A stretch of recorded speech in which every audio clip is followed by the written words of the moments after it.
داشتیم از مشهد می‌اومدیم یه دفعه اومد بعد پیچی جلومون اومد پیچیدون تو کشیدم یه دونه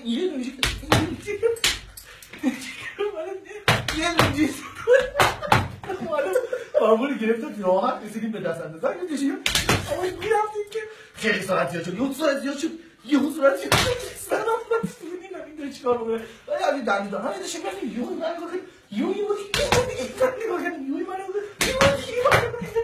اومدم دنده کشتم داشتیم نمیرفتیم اصلا کفگیر نکردم کفگیر نکردم آی بام این کفگیر نکردم یه بار کفگیر نکردم من ایسا بودم آقا چیه مگه آقا چیه مگه من چیکار کردم میخوام گفتش که هیچی فقط واسه مداری دست کردم که مداری کن درم بودم مداری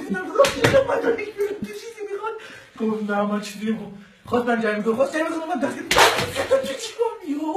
مداری کن درم بودم گفت این چیه گفتم بیرنگه نخور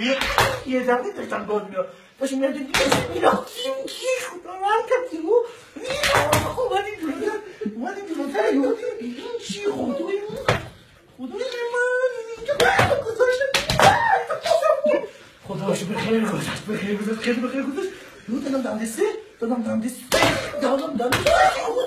چهار این چیه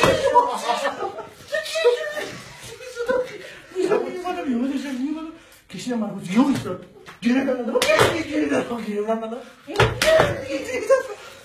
بودنده دادم اون نمیدونم چرا علم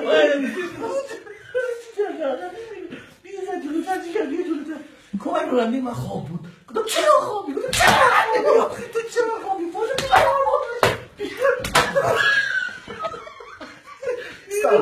استاپ